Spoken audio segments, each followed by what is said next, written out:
Welcome to Daily Life Connection. As we continue to explore Luke 15 to see the Father's heart. In this story, as I've said, Jesus tells this incredible story because he wants people to know what his Father's like. And in this story, there are so many shocks and twists that just confront our religious ideas of who God is. And here's a biggie. The Father throws this celebration for this son who has so failed and messed up, lived irreligiously, irresponsibly, self-centeredly. And the Father throws him an honors banquet.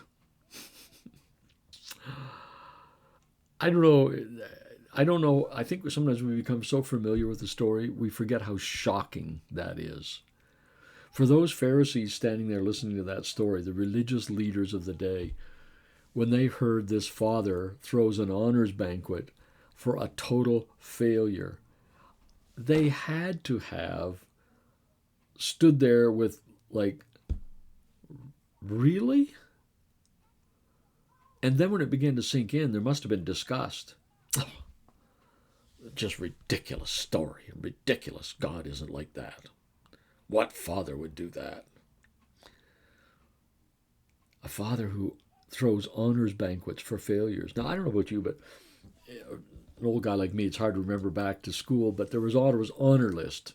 Those who graduated with honors, different degrees of honors.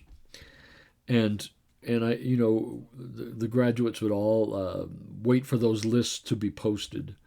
And then you'd look to see if your name was on the honors list. Some didn't have to bother because you knew it wasn't there. But you were hoping to get on the honors list because it was recognized that somehow you are more valuable, to the institution, you are more likely to be successful if you're on the honors list than if you're not. Like, what kind of a school would throw an honors banquet for the ones who failed all the exams?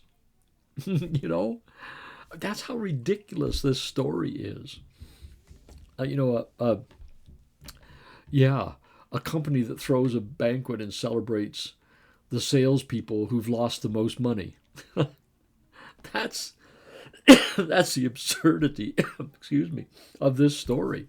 It really is. Jesus is saying, you are so convinced that God will give positions of authority and so on to those who have been successful and honorable.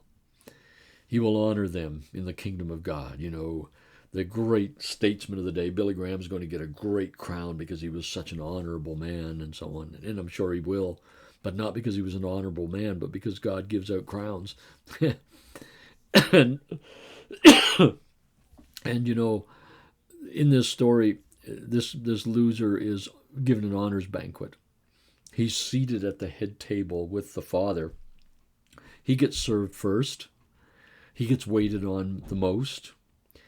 People are watching him. When speeches are made at that banquet, they're made about him. This is my son. This is my son. He's so good to have him back. Doesn't he look great? Isn't he a wonderful kid? They're all going, no, he isn't. Excuse me. They're thinking, we know this kid. We know what he's done. And the Father is going, I know what he's done too, but that's not who he is. Isn't that a powerful truth? He honors failures because he knows that's not who they are. Your failures do not define who you are. Your status in the family does, and it's been fully restored. You see, the Father is saying, I'm throwing this honors banquet because he's my son. Not because he's earned it, and not because he's unearned it. I'm throwing this because he's my son. Folks, here's a wonderful good news about the heart of our Father. His heart is to honor you and I because we're his children.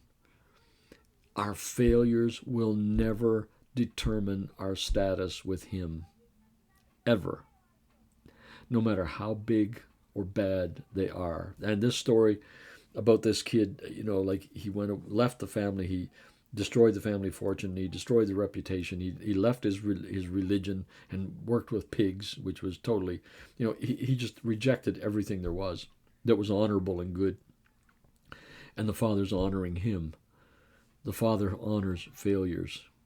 That's incredibly good news for you and me today. So, it's not about like, oh, I'm just a stinking old sinner. It's like, yeah, that's who I am, but he honors me because I'm his child. The Father who gives honors banquets for failures. Don't ever expect in this kingdom of this world, at your school or your business, or sadly, perhaps even in the church, don't ever expect to see us throw honors banquets for the losers and the failures. The kid who always skips class and is out smoking dope behind the high school and doesn't bother attending and doesn't bother doing the homework and so on. And we throw the honors. We have an honors banquet at the end of the year, and they're at the head table. Not going to happen. And sadly, even in most of our churches, if we have a big banquet, the head table is not going to be made up of the people who sinned the most this year. The biggest losers. Isn't that is weird that we even laugh at that, because that's the heart of the Father. That's the heart of the Father. Well, let's think about that today. See where that leads your thinking. Leave some comments down below. Let us know how this truth impacts you about who the Father's heart is, who the Father is and what his heart's like. We'll talk again tomorrow. God bless.